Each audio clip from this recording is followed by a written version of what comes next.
Desde Latinoamérica para el mundo, transmite Ecuatorial FM. Visítanos www.radioecuatorialfm.com. Suscríbete a nuestro canal de YouTube y dale like a nuestra página de Facebook. Somos la radio del Paralelo Cero, la voz internacional de Ecuador.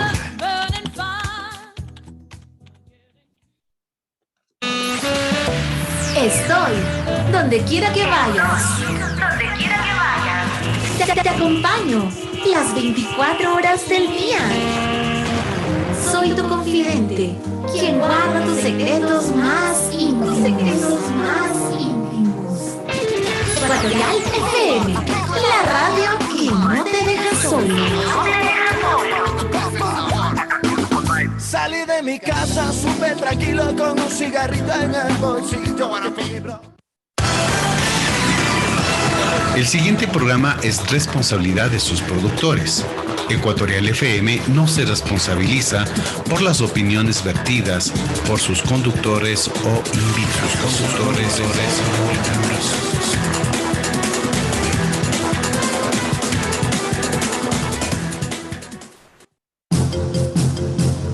Ecuatorial FM presenta.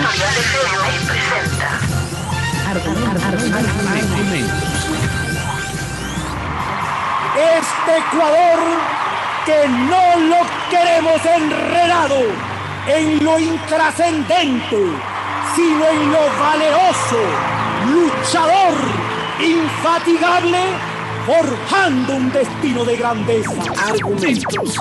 Para cambiar este país se necesita el poder, pero como instrumento de servicio, no como instrumento para servirte a los demás. Actores políticos, económicos y sociales de Ecuador y del mundo muestran sus opiniones en Argumentos. El odio nubla el cerebro, contamina las más claras inteligencias. Argumentos. Conduce Cristian Salinas. Bienvenidos.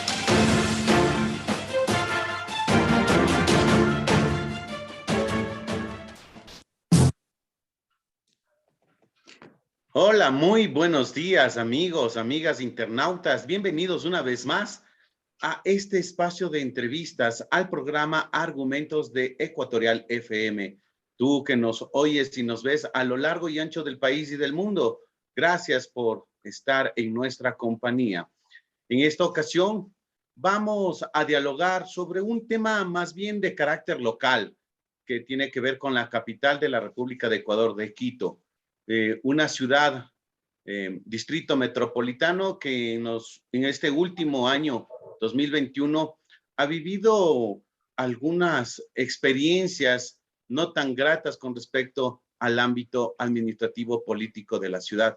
Y para dialogar sobre este tema, hemos invitado al magíster Fernando Carrión. Él es especialista en desarrollo urbano y también tiene un doctorado en ciencias sociales. También cabe resaltar que él fue concejal justamente del Cabildo quiteño y cuenta con la suficiente experiencia y conocimientos para dialogar sobre los aspectos que incumben a la ciudadanía quiteña y del Ecuador. Doctor Carrión, bienvenido a el programa Argumentos. Un saludo a la audiencia de este programa. Muchísimas gracias, Cristian, por la invitación a poder compartir algunas interpretaciones sobre lo que está pasando en Quito y obviamente un saludo a toda la amplia audiencia de la radio. Gracias, doctor Carrión. Bueno, el 2021, para iniciar esto más bien un preámbulo, ¿no? En 2019 se realizaron las elecciones seccionales en las que se eligieron alcaldes y concejales, también prefectos y juntas parroquiales. Pero ya en lo que concierne a Quito, fue una elección bastante sui generis porque se presentaron 18 candidatos, de los cuales ganó uno, el doctor Jorge Yunda, con un 21% más o menos de la aceptación popular o del voto popular, llamémoslo así, algo que no le daba mayor, digamos que, legitimidad ante el gran número de pobladores de la ciudad de Quito, ¿no? Sin embargo, así se ganó la elección, así inició su administración, que tenía nuevos bríos, y obviamente, como siempre, cuando comienza la administración, ya sea a nivel local o nacional, siempre la expectativa de cosas mejores. Lastimosamente, al principio hubo esa expectativa, al menos en la temporada de la pandemia en 2020, hubo un cierto liderazgo del alcalde Yunda, pero que se fue diluyendo con el paso del tiempo, y en 2021 una queja, una demanda ciudadana presentada ante el Consejo Metropolitano para que justamente se le procese y se le destituya, surtió efecto, pero bueno, hubo un sinnúmero de argumentos legales y jurídicos que hicieron tortuosa su destitución. Por otro lado, justamente por este tema, la ciudad de Quito prácticamente quedó como que un poco relegada en el ámbito administrativo. La ciudad se vio bastante desordenada, se ve bastante desordenada, y todo esto se podría interpretar que es consecuencia de justamente todo este revés político que vivió el municipio de Quito el año pasado. Doctor Carrión, para empezar, ese bajo nivel de votación que tuvo en su elección el doctor Yunda, ¿es una de las causas justamente de su destitución? A ver, Quito está viviendo una crisis muy fuerte. No es una crisis que se produce en este año. Quizás en este año es cuando tiene la mayor expresión. Y puedo señalar algunos ejemplos. En este siglo, es decir, ya 22 años, hemos tenido 5 alcaldes de 5 partidos políticos distintos. Esto a lo que ha conducido es a que no podamos tener un proyecto de ciudad, porque cada alcalde que llega lo que hace es negar lo que el anterior había realizado y decir por primera vez. Esta es una práctica muy común, recurrente en nuestra ciudad y en general en el país. ¿Por qué esa alternancia tan fuerte? Si nosotros nos comparamos con Guayaquil, Guayaquil está cumpliendo 30 años de un solo partido político y 3 alcaldes. 30 años. Nosotros 22 años, 5 partidos políticos de 5 alcaldes distintos. Esto porque me parece que en el fin de siglo se rompió esa forma de representación que nosotros teníamos en la ciudad, en que básicamente dos partidos políticos se alternaban en el poder. Y quizás aquí hay un elemento también explicativo, que es la aprobación en el año 2009 del Código de la Democracia. Entonces, el Código de la Democracia lo que hizo fue estimular la presencia de organizaciones políticas. En Ecuador, para que ustedes vean, existen más de 250, 260 organizaciones políticas, que es absurdo. Y eso hizo que justamente lo que usted señalaba, en las elecciones del 2019 tengamos 18 candidatos. Francamente inaudito, 18 candidatos, de los cuales 4 tuvieron opciones de ser alcalde. El que llega en primer lugar y que termina siendo alcalde, Jorge Yunda, gana con 21.35%. El cuarto, César Montúfar, tiene una diferencia de un poco más de 4 puntos respecto al primero. Esto en términos de la estadística, de las encuestas, lo que llaman es un error estadístico. Cualquiera de los 4 pudo haber llegado a ser presidente de la República, ser alcalde de Quito. Y eso justamente muestra lo que usted señalaba, una falta de legitimidad muy fuerte del que llega, porque el que llega con el 80% en contra. Entonces es muy complejo gobernar ahí. Pero la cosa no queda solo en eso. Cuando nosotros vemos el Consejo Metropolitano, son 21 concejales y Jorge Yunda llega con 3 concejales. Es decir, una cantidad absolutamente ínfima frente a los 21. La segunda que llega a la alcaldía, que es Luisa Maldonado, la diferencia es de un punto, 1%, pero ella entra con 9 concejales de 21. ¿Por qué esta diferencia? Porque Jorge Yunda para llegar a la alcaldía tuvo que presentarse a través de un partido, que es lo que hoy día llamamos partidos de alquiler, mientras Luisa Maldonado tenía una estructura política atrás, y esa estructura política les lleva a tener justamente nueve concejales, mientras que Yunda solo 3. Entonces, al problema de legitimidad original se suma el problema de gobernabilidad que surge de la poca capacidad que tiene de construir mayorías dentro del consejo.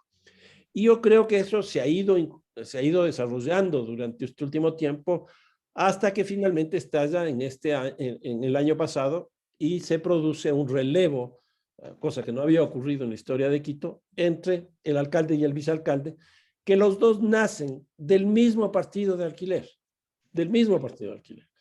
lo cual nos muestra justamente la crisis, por lo menos en este caso, de gobernabilidad y de representación que tiene la ciudad. Ahora, los argumentos, bueno, ya la suerte del doctor Yunda está echada en el sentido de que ya no es alcalde de Quito. Sin embargo, cabe recalcar que a él se le destituye por un desacato, si cabe el término, a una determinada ordenanza municipal, más no por los hechos de posible corrupción del que se le acusa, porque, claro, en el imaginario ciudadano de Quito y de Ecuador, está de los hechos de corrupción de los cuales se le acusa y que incluso enfrenta juicios, pero no necesariamente se le echa del cargo por el tema judicial, sino más bien por desacatos a ordenanzas municipales. ¿Es posible eso? O sea, mandarle a un alcalde porque desobedeció una determinada ordenanza y no necesariamente porque haya cometido hechos de corrupción. En la estructura jurídica que nosotros tenemos hay 3 posibilidades para producir un relevo de una autoridad, en este caso municipal, como es el alcalde. Una primera es la revocatoria, que es básicamente juntar firmas y presentarse una consulta popular, y en esa consulta popular que salga que tiene que irse el alcalde. Esa es una opción. La segunda opción es por casos de corrupción, pero aquí el que define esto es el sistema judicial. Entonces se presenta la denuncia correspondiente, el sistema judicial procesa y tiene que tomar una decisión en firme de que esa persona cometió ese hecho delictivo, pero tiene que ser en firme, es decir, seguir todo el proceso legal para que se compruebe esta situación que previamente tiene que haber pasado por fiscalía, esa denuncia procesada, etcétera, etcétera. Y si efectivamente eso ocurre, pues el alcalde sale. Y la tercera, que es la que se utilizó, es una expresión, llamémosla así, de la participación ciudadana, porque es un grupo de personas que ni siquiera tienen una representación jurídica real, un nombre, una vida, etcétera, sino que se presentan y impugnan una situación específica, como es que, por ejemplo, no convocó a una reunión de un tema en particular, que fue el caso. Pues simplemente el consejo se reúne ahí, empieza con la comisión principal, donde está el vicealcalde presidiendo, y ahí procesan y hacen un informe que tiene que ser procesado en la totalidad del Consejo Municipal. Para que esto ocurra, tiene que ser 2/3 partes del Consejo que se pronuncien, es decir, 14 votos, 14 personas, y esas 14 personas deciden que el alcalde se va. Y eso es lo que, en otras palabras, ocurrió. Claro. Sin embargo, todo esto crea antecedentes, para mi punto de vista, no tan buenos para la ciudad, porque, insisto, se puede presentar, dependiendo de la capacidad de maniobra, incluso del gobernante, sea local o nacional, de acuerdo a su mayoría legislativa, ya sea en el Consejo Metropolitano o en la Asamblea Nacional, donde por ciertas afinidades, afectos o desafectos se le destituye o se le mantiene en el poder, ¿no? Y claro, en este tema, como usted lo ha dicho, es una cuestión de participación ciudadana, donde un grupo de personas se acercaron, presentaron una queja por el cumplimiento de una ordenanza, y bueno, el alcalde está fuera. y como no tenía maniobra dentro del Consejo Metropolitano, pues ya vemos los resultados. Ahora por este tema, Quito quedó como, la administración quedó como un poco relegada justamente porque el alcalde tomó su tiempo para defenderse, para estar en medios, etcétera, etcétera, etcétera. Y uno de esos temas, doctor Carrión, es el plan maestro de transporte y movilidad en Quito.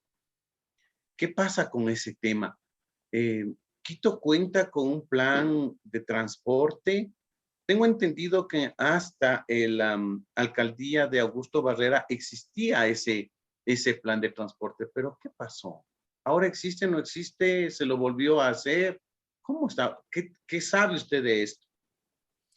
A ver, yo lo que veo y con mucha preocupación, y que es parte de la crisis que vive la ciudad, que vive el municipio, es que el municipio de Quito, a partir de que se empieza la construcción del metro, esto es en la propia administración de Augusto Barrera, el municipio de Quito deja de ser un gobierno local y se convierte prácticamente en una entidad que lo único que hace es administrar el transporte. Si nosotros miramos el presupuesto de hoy día, es decir, 12 años después de lo que se empieza el diseño del metro, lo que tenemos es que el 43% del presupuesto del municipio de Quito se va en movilidad. Una parte que, si no me equivoco, es 18% en el metro y la diferencia se va a la secretaría. Pero a este 43% hay que sumarle lo que invierte la empresa de obras públicas, con lo cual subimos a más del 60% del gasto total del municipio dirigido a movilidad y transporte. Si nosotros a esto le sumamos el 25% o 28%, perdón, de gasto corriente, pues para la inversión no queda prácticamente nada. Entonces el municipio se ha convertido prácticamente en un municipio que provee servicios. Y cuando nosotros vemos ya la estructura de este más del 60% que se destina a transporte, tenemos algunos problemas. Por ejemplo, el peso que tiene el metro. El metro se lleva muchísimos recursos económicos. La gran discusión que hay hoy día es sobre el modelo de gestión. Un modelo de gestión que ya se definió en la administración pasada bajo dos formas. Y ahora aparece una tercera, que es una forma de privatización. Si se privatiza, vamos a tener un problema muy grave, porque si este rato ya se fijó la tarifa en 45 centavos y el costo real de operación era más de $1, lo cual significa que se está ya subsidiando más o menos 55 centavos por pasaje, con una empresa privada, eso tendrá que subir porque si no, no le significa ningún estímulo para venir a invertir en Quito. Pero si aquí tenemos ese subsidio de 55 centavos por pasaje, ¿qué es lo que pasa con los buses convencionales? El subsidio aquí es de más o menos 32 millones de dólares. El de los buses y el sistema municipal es un poco más de 20 millones, con lo cual ya estamos en más de 50 millones. Y lo del metro serán más de 50 millones. Con lo cual llegamos fácil a 100 millones de dólares. El presupuesto de este año es 830 millones de dólares. Ahí tenemos un problema muy grave, estructural, que tiene el municipio de Quito y que a pesar del monto y las características tan altas de la inversión en movilidad, es uno de los sectores más deficitarios que tiene la ciudad. Sin embargo, que el municipio de Quito prácticamente se ha convertido, como usted dice, una entidad de otorgar servicios de agua potable, recolección de basura, alcantarillado, transporte, alumbrado público. Sin embargo, de eso, en la cuestión del transporte metropolitano, deja mucho que desear. ¿Qué pasa en ese aspecto? Se invierte bastantes recursos para la cuestión del transporte, pero sin embargo el servicio no es bueno. El servicio es pésimo, el servicio es pésimo. Yo creo que aquí básicamente el tema es que estamos viviendo una especie de metrodependencia. Y estos son 12 años y hasta ahora el metro no funciona. Y yo creo que en este 2022 tampoco va a funcionar. A mí me parece que recién estará en condiciones de operar a partir del próximo año, 2023. ¿Y qué es la inversión más grande? La inversión es nada más ni nada menos que 2.009 millones de dólares. Aquí le pongo un ejemplo que surge de la misma información surgida de la encuesta de origen y destino con la cual basaron el diseño del metro. ¿Qué es lo que dice esta encuesta? Esta fue hecha en el 2010. Esta encuesta dice que el 62% de los pasajes se hace a través de los buses convencionales, que son 3.100. 62% de los pasajes en 3.100 unidades. El 22% de los pasajes, es decir, la tercera parte de lo que se hace por buses, se hace en vehículos privados, que son 530.000. 530.000 para llevar 22%. Y el tercer sistema, o tercer operador, por decirlo de alguna manera, de la movilidad, es el transporte peatonal, que es el 15%. Cuando se decidió hacer el metro, se pensó que el metro podría llevar el 15%. Es decir, para el 15% peatonal no se invirtió un solo centavo, y para el 15% potencial que era el metro, se han invertido más de 2.000 millones de dólares. Aquí hay un problema estructural que no se está enfrentando, y es que la ciudad se está manejando principalmente para satisfacer la demanda de 530.000 vehículos privados. Esta falta de, digamos, de visión en dar prioridad al transporte urbano hace que, por ejemplo, en Quito se conviertan en verdaderos embotellamientos, aparte de que entre norte-sur, sur-norte, hay pocas vías de desfogue en la capital. Pero, por ejemplo, en ese tema se han aplicado modelos como en Bogotá, el que se conoce como el pico y placa. ¿Qué otras medidas tendrían que tomar los gobernantes de Quito para superar este tema de justamente del transporte privado individual? Yo creo que Quito siguió el modelo de Bogotá, del famoso pico y placa, y eso lo empezó Augusto Barrera, y yo creo que fue un error. Yo acabo de estar hace 15 días en Bogotá, y Bogotá es una ciudad absolutamente paralizada. Y lo que ha tenido que hacer Bogotá, que empezó restringiendo el 20%, que es dos dígitos de la placa, que es lo que nosotros tenemos, después subió a 2, después subió a 3, y hoy día tiene 5 dígitos. Es decir, el 50% de los vehículos circulan y el 50% de los vehículos no circulan. Y la ciudad está paralizada.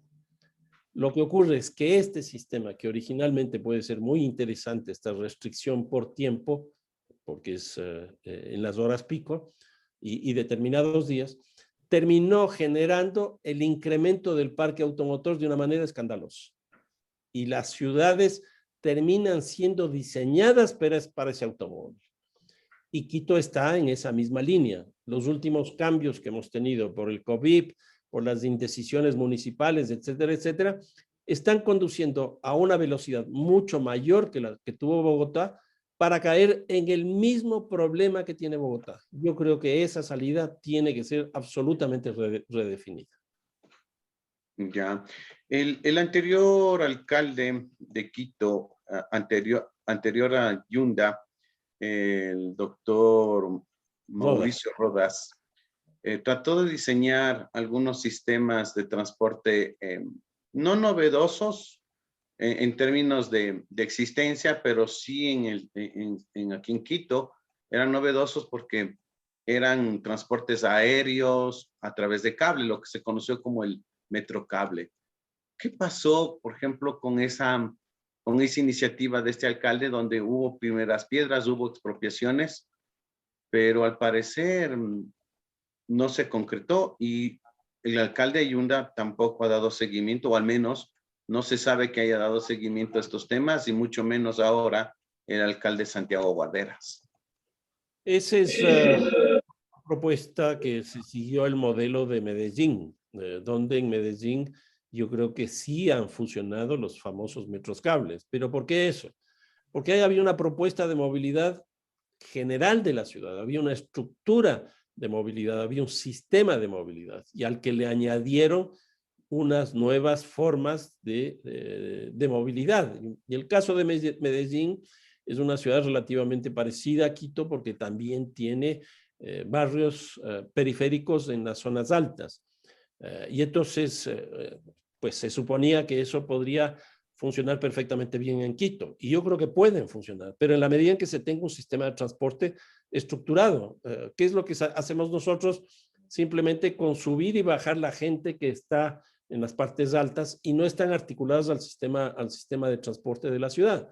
Pues lo que va a ocurrir es que en las mañanas vamos a tener mucha gente bajando y en la tarde mucha gente subiendo.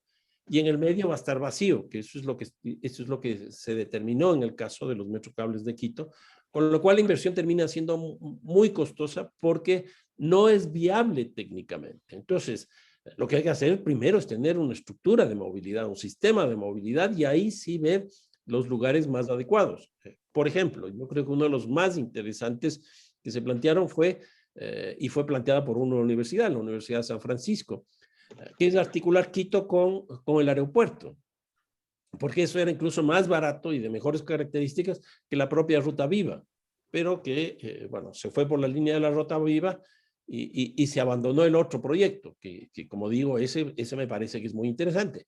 Hay otros que podrían ser igualmente buenos, por ejemplo, toda la zona de La Libertad, pero ahí no se planteó una cosa de este tipo.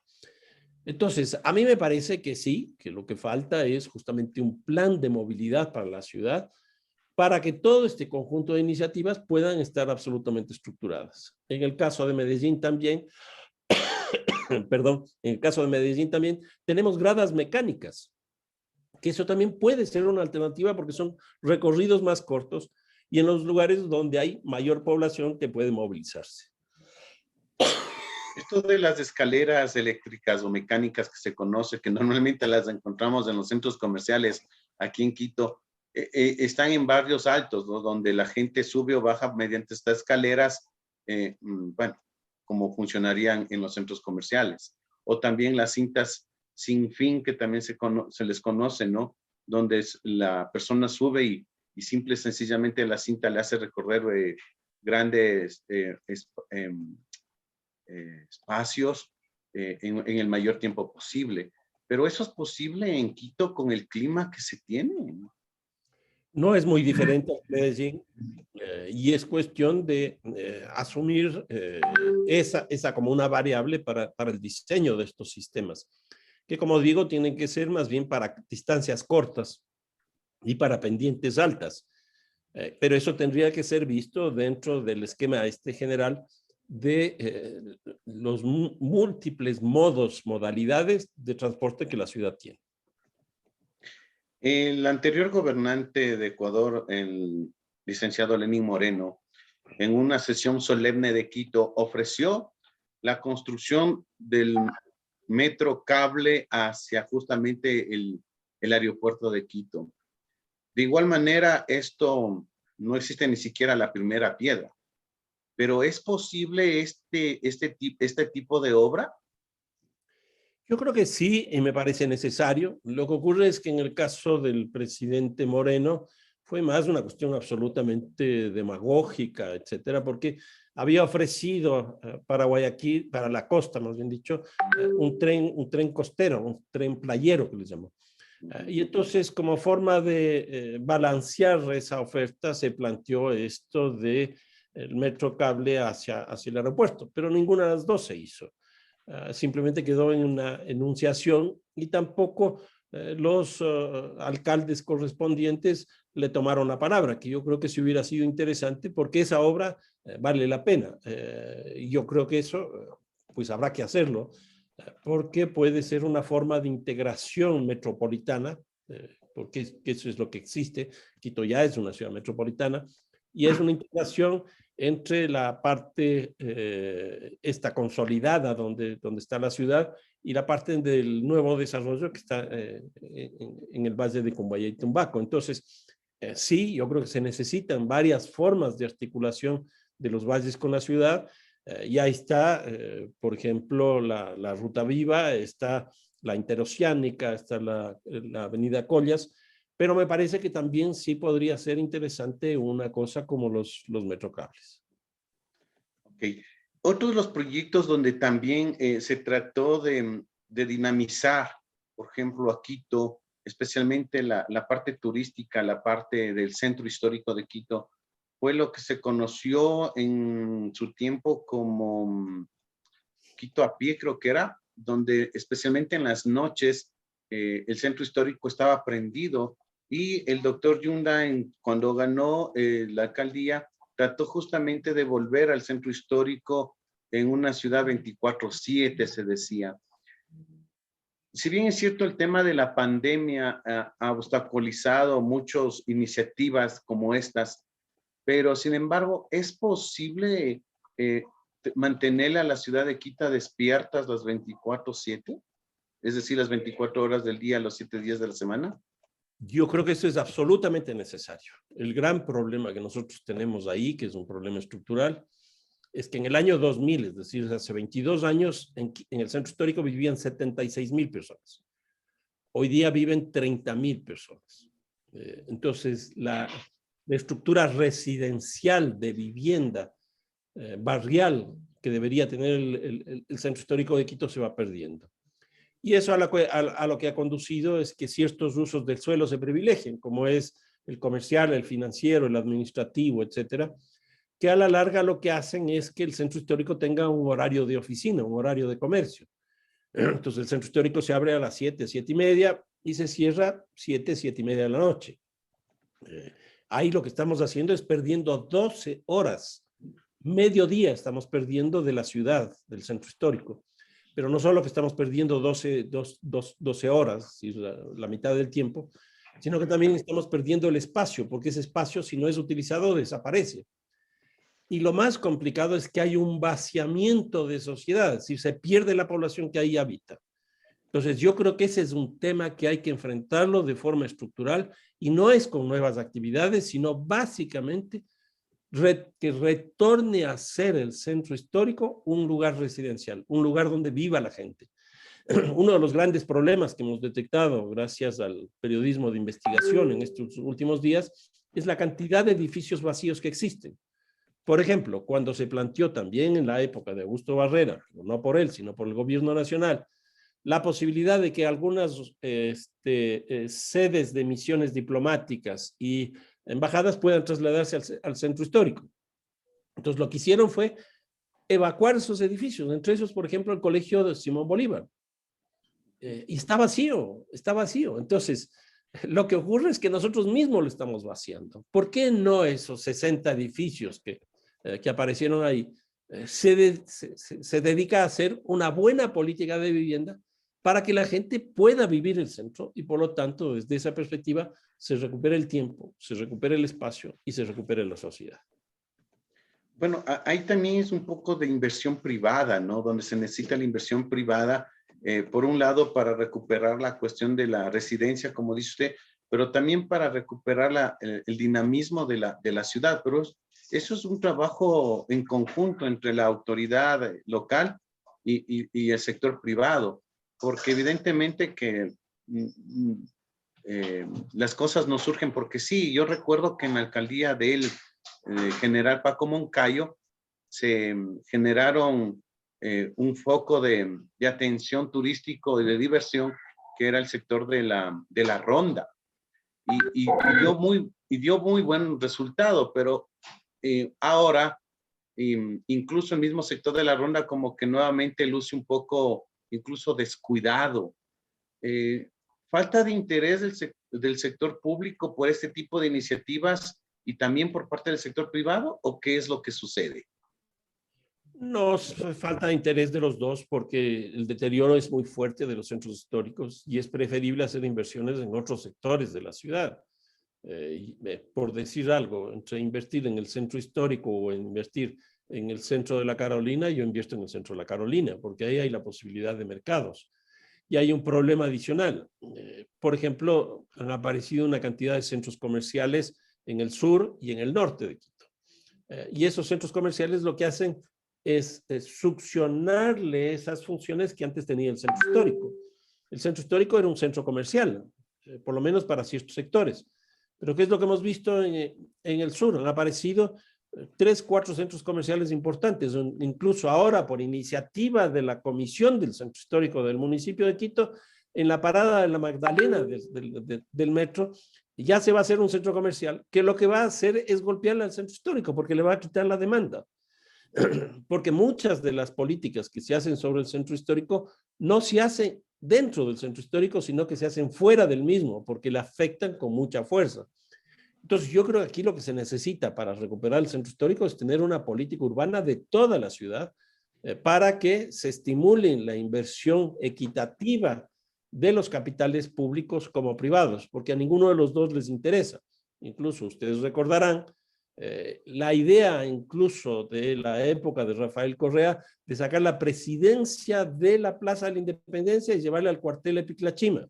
Al sur, así al es. Sur. Eso podría haber sido la muerte del centro histórico. Pero por otro lado, el mismo alcalde Yunda, él también hacía un planteamiento muy parecido, sacarle al aparato municipal de la Plaza de la Independencia, nunca se dijo a dónde, pero eso significaba un golpe muy fuerte al centro histórico. Entonces, yo creo que ese tipo de cosas tienen que ser inscritas dentro de una política general de la ciudad. Amigos internautas que nos ven y nos escuchan a lo largo y ancho del país y del mundo, estamos dialogando con el doctor Fernando Carrión, especialista en desarrollo urbano y también doctor en ciencias sociales. Justamente el diálogo es sobre Quito en 2021, del sueño a la pesadilla, por cuanto la capital de los ecuatorianos tuvo un traspiés político y administrativo en la alcaldía. Y justamente sobre ese tema estamos hablando, además de los otros temas que están latentes en la capital de la República. Doctor Carrión, ya para ir terminando, bueno, justamente este interés de dinamizar el centro histórico, de crear polos de desarrollo integrados dentro de Quito, evidentemente que eso también implícitamente va a ayudar bastante al turismo nacional y extranjero. Pero ahora, por ejemplo, el tema viene en cambio por algo que se viene hablando ya, al menos desde que tengo memoria, será unos 10 o 15 años, sobre un cierto estatuto autonómico de Quito que le daría mayor autonomía, como el nombre lo dice, a la capital de los ecuatorianos para poder administrar, digamos, que de una mejor manera y con mayores recursos a la capital de los ecuatorianos. ¿Qué pasó con este tema? Esta es una propuesta que surge en la Constitución que se aprueba en el año 2008. Y como ustedes pueden darse cuenta, desde el 2008 para acá, 14 años, no se ha aprobado. El primero que intentó esto fue el alcalde Paco Moncayo, pero no le alcanzó el tiempo porque se postuló para la presidencia de la República, si no me equivoco, y quedó en manos de Andrés Vallejo. Después de eso, el que tuvo la mejor oportunidad fue Augusto Barrera, porque Augusto Barrera fue el coordinador entre el Ejecutivo y la Asamblea de contenidos respecto de la Constitución. Y él llega a ser alcalde de Quito y tiene 5 años por la transitoria de la Constitución para separar las elecciones locales de las nacionales. Y entonces Augusto Barrera se queda 5 años. Tenía todo el apoyo, me imagino, del gobierno nacional y tenía mayoría en el Consejo. Sin embargo, no se aprueba eso. Luego llega Rodas. Rodas era más bien contradictor con el gobierno y por lo tanto eso desgraciadamente no pudo caminar. Y finalmente estuvo Jorge Yunda, que presentó por lo menos la propuesta a la ciudadanía y además presentó al Consejo Municipal, pero ahí quedó. Yo creo que ese es un tema absolutamente necesario, absolutamente clave para superar la gran crisis que tiene Quito, porque ahí se definen los modelos de gestión, ahí se definen las competencias que debe asumir la municipalidad y también se definen las formas de representación y los ingresos que debería tener el municipio. Yo creo que en las próximas elecciones que tendrán lugar en el 2023, este debería ser un elemento central de la campaña y el alcalde que llegue a la alcaldía de Quito debería ser el que ejecute y lleve a la práctica este gran aporte que la ciudad de Quito necesita. Y terminar, volviendo al tema de elecciones, bajo su criterio y en vista de los antecedentes, especialmente de 2019, en que se presentaron 18 candidatos, donde el alcalde ganador resultó electo con el 21% de los votos, ¿es necesaria una reforma al Código de la Democracia en cuanto tiene que ver en la elección de los gobiernos seccionales?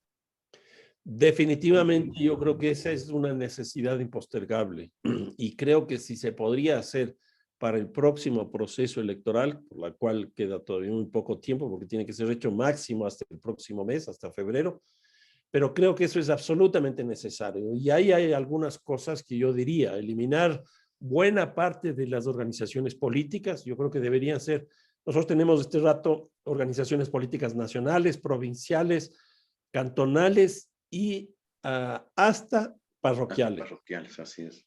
Y yo creo que deberíamos llegar máximo a tener provinciales, máximo, con eso se reduciría.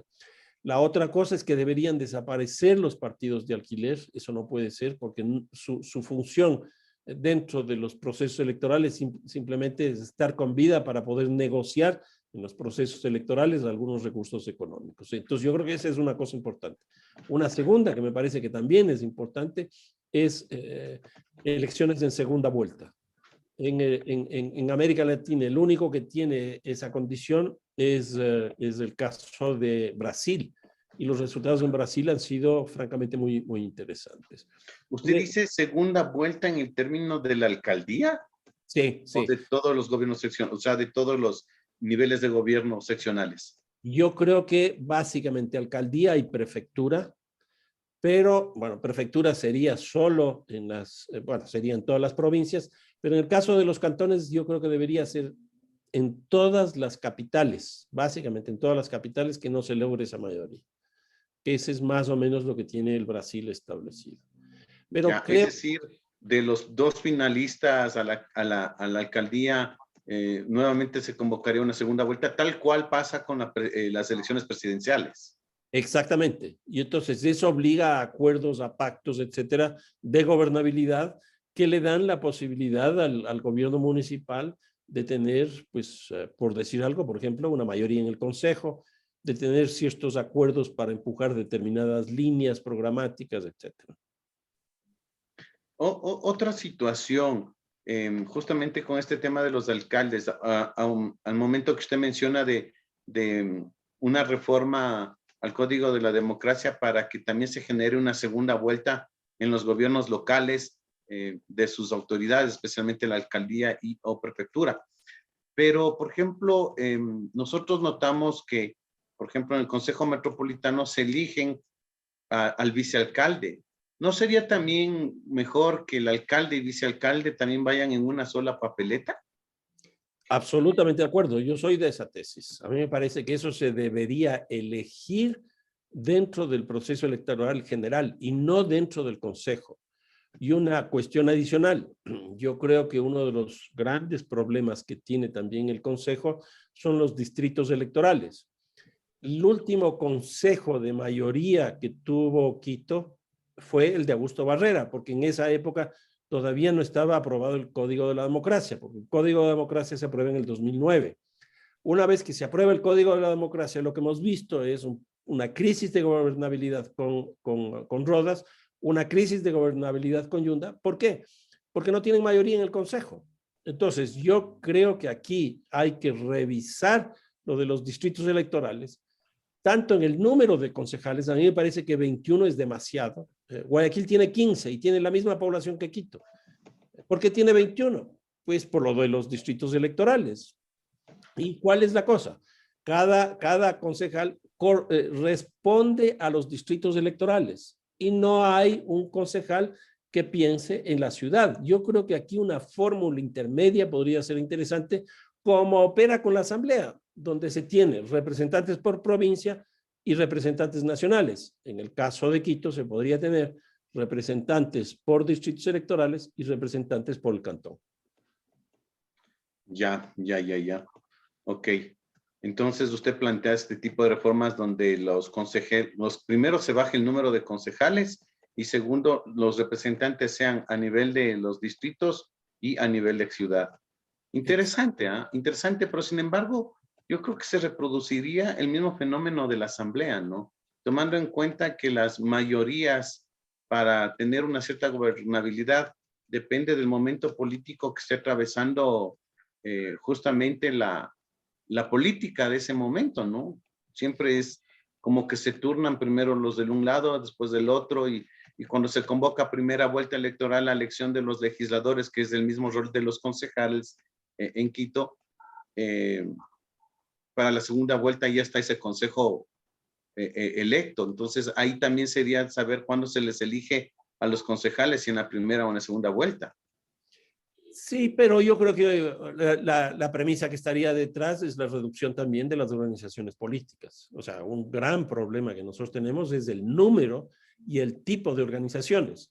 Porque, por ejemplo, en el Código de la Democracia se hace la diferenciación entre partido político y movimiento político, que yo creo que sí puede ser necesaria, pero ahí hay que reducir el número, lo que hablamos hace un rato. O sea, tener 260, 270 organizaciones políticas, o sea, no es que es más democrático porque uno está más representado. No, no es así. Ahora mismo, en el caso de Quito, en la campaña electoral, ya veo un grupo ahí juntando firmas para construir otro partido político y la tesis que tienen es contra los partidos políticos.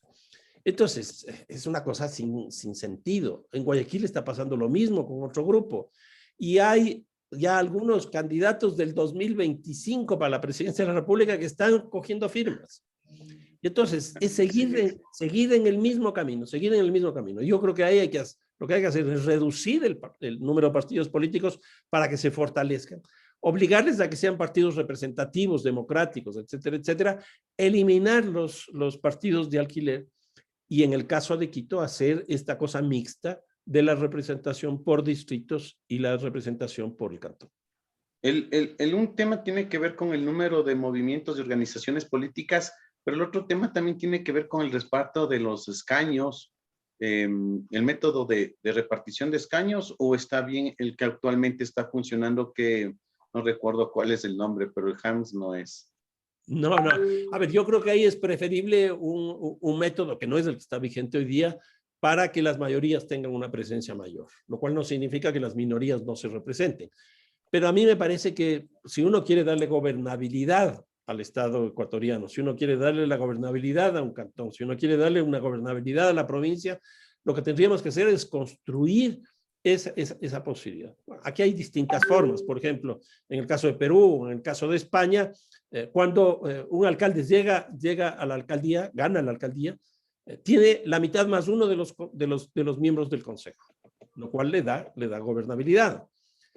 Pero eso me parece que es demasiado forzado. Yo creo que es preferible tener este sistema mixto de representantes cantonales y representantes por distritos y tener menos número de partidos para que los partidos se fortalezcan y sean justamente ellos los que sean absolutamente representativos.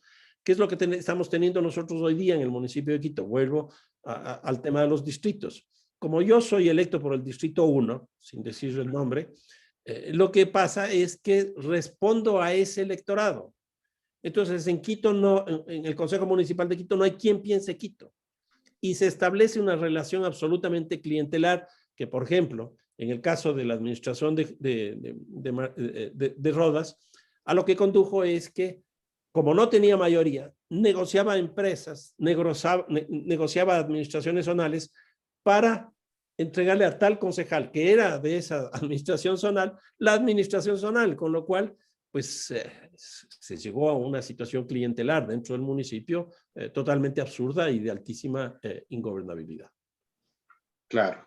Bueno, también tomando en cuenta que hay una crisis de representatividad, que también por eso es la proliferación de organizaciones políticas, porque nadie se siente representado realmente en nuestro país, y no solo en Quito, ¿no? Sino a nivel nacional e incluso a nivel internacional. Y ya con esto terminamos, doctor Carrión, y gracias por su presencia. ¿Cuánto ha avanzado Quito en el término de la accesibilidad? Esto es una pregunta especialmente por el tema de las personas con discapacidad, que en un momento vieron, especialmente en el transporte, muchas accesibilidades que no solo tiene que ver con el aspecto físico, sino también con el aspecto tecnológico, pero que justamente desde el gobierno de Augusto Barrera todo eso se ha ido desarticulando y desarmando y desapareciendo. ¿Cómo retomar ese aspecto? Porque, como aquí se dice, se ha ido perdiendo los factores de accesibilidad, especialmente en el transporte urbano en Quito. Aquí solo para hacerle acuerdo, ¿no? El doctor Rodas compró buses para el sistema de trolebús y ecovía y modificó las paradas, y para que ciertos buses puedan calzar en las paradas, hizo quitar las rampas de los trolebuses, lo que obviamente dificultó el acceso, especialmente a las personas que utilizan silla de ruedas, y para los demás, incluidos los que no tienen discapacidad, han sufrido muchos accidentes entre el espacio entre la parada y el ingreso a la puerta, porque hay un hoyo, digámoslo así, donde mucha gente ha caído al ingresar o al salir de las unidades. Eso lo ha convertido en un grave peligro para la ciudadanía, tomando en cuenta además a la accesibilidad de las personas con discapacidad. No, yo creo que Quito no tiene una política respecto de eso. A mí me parece que ese es un déficit muy grande, y esto mucho tiene que ver con el tipo de ciudad que nosotros estamos produciendo. No estamos produciendo una ciudad, llamémoslo así, del buen vivir, una ciudad para que la gente viva bien, para que la gente satisfaga sus necesidades de vida. Y entonces, por ejemplo, los grandes proyectos tipo metro, por ejemplo, ¿qué tienen en términos de inclusión? Pues muy poco, muy poco. Todo el sistema vial en términos de infraestructura, es decir, calles, etcétera, y de los modos de transporte, que pueden ser buses, bicicletas, etcétera, pues no tienen prácticamente nada. Yo creo que el gran planteamiento que habría que hacer y exigir en las próximas elecciones es que se cumpla el mandato de la ciudad inclusiva. Y la ciudad inclusiva va en la línea de gente que tiene capacidades especiales, del tema de género, del tema de condiciones sexuales diversas, de los migrantes, porque ahí lo que tenemos es una xenofobia brutal que ha ido creciendo. Y entonces a mí me parece que un tema que tiene que ser abordado de una manera absolutamente fuerte y necesaria es el concepto de la ciudad inclusiva. Y tendría que tener una política y un presupuesto explícito. Por eso es que la lógica del presupuesto que acaba de aprobar la administración Guarderas es un presupuesto que por lo menos a mí me deja mucho que desear, porque no está planteando un municipio de transición, sino un municipio de continuidad. Vi los resultados, por ejemplo, de inversión en salud, no llega al 20% cuando estamos teniendo este problema del COVID, que se ha incrementado sustancialmente. En el caso de cultura es el 1%. En el caso de seguridad no llega al 2%. Si a esto vemos el tema de la inclusión, no llega ni siquiera al 1%.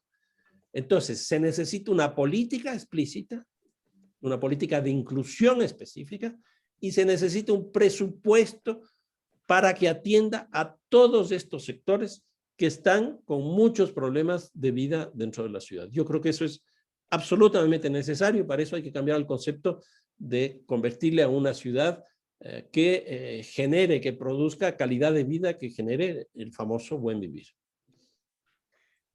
Doctor Carrión, pues muchas gracias por su presencia aquí en el programa Argumentos de Ecuatorial FM. Esperamos en una próxima oportunidad volverle a tener aquí para hablar ya no solo del tema de Quito, sino también otros temas donde usted también tiene mucho conocimiento, como es el tema deportivo, por ejemplo. Pero esto será en otra ocasión. Gracias por su presencia, doctor Carrión. No, muchísimas gracias a ustedes y sigan con esta maravillosa iniciativa que han empezado. Un fuerte abrazo y un saludo cordial a toda la radio audiencia.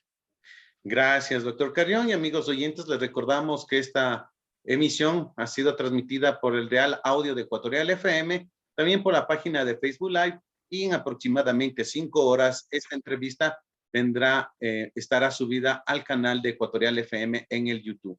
Bueno, yo me despido, su amigo Cristian Salinas, hasta la próxima semana con más de Argumentos. Un fuerte abrazo, hasta la próxima semana. Ecuatorial FM presentó Argumentos. Este Ecuador que no lo queremos enredado en lo intrascendente, sino en lo valeroso, luchador, infatigable, forjando un destino de grandeza. Argumentos. Para cambiar este país se necesita el poder, pero como instrumento de servicio, no como instrumento para servirte a los demás. Actores políticos, económicos y sociales de Ecuador y del mundo mostraron sus opiniones en Argumentos. El odio nubla el cerebro, contamina las más claras inteligencias. Argumentos. Estuvo con ustedes Cristian Salinas. Hasta la próxima semana.